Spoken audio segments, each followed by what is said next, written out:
Shalom, ce matin Dieu me met à cœur d'aborder avec vous un thème que j'ai intitulé héritier, enfant ou adulte.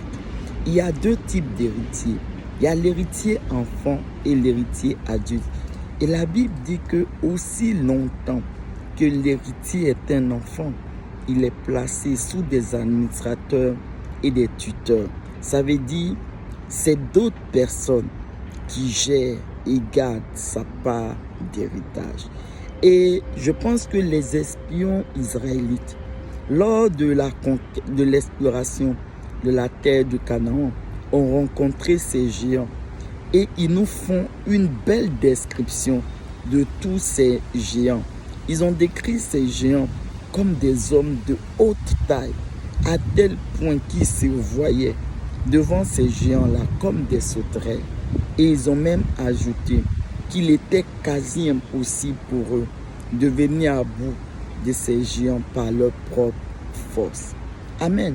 Mais la Bible nous dit que lorsque nous obéissons à Dieu, lorsque nous écoutons Dieu pour faire ce qu'il dit, nous mettons en pratique sa parole, la parole de Dieu. Dieu lui-même dit qu'il devient l'ennemi de nos ennemis et l'adversaire de nos adversaires. Et dès ce moment-là, aucun géant, aucune circonstance ne peut nous empêcher de recevoir, de posséder notre part d'héritage. Et on le voit avec Jacob chez Laban. Jacob a fini par posséder sa part d'héritage parce qu'il était devenu un héritier adulte. Je vais essayer de le dire autrement. Laban a fini par donner à Jacob sa part d'héritage parce que Jacob était devenu cet héritier adulte capable lui-même de gérer sa part d'héritage. Et ça a aussi été le cas pour le peuple d'Israël. Ils ont fini par posséder la terre de Canaan devant toutes ces nations étrangères, ces grandes nations étrangères. Et de même, David, le jeune David, a vaincu le géant Goliath. Pourquoi?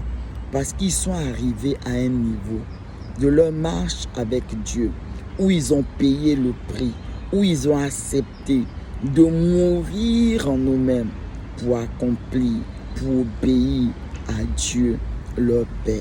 Quel type d'héritier es-tu? Es-tu un héritier enfant ou es-tu un héritier adulte? Es-tu en train de payer le prix pour mourir en toi-même et pour accomplir la volonté de Dieu? La Bible dit que c'est seulement ces personnes, ces héritiers qui sont capables de posséder leur part d'héritage. Seigneur, aide-nous, aide chacun d'entre nous, aide toute personne qui entend cette vidéo, qui entend ce message. Aide-nous à mourir en nous-mêmes, à accepter de payer le prix pour mourir en nous-mêmes, afin de t'obéir complètement, parfaitement, de sorte que nous puissions tous posséder notre part d'héritage. Amen.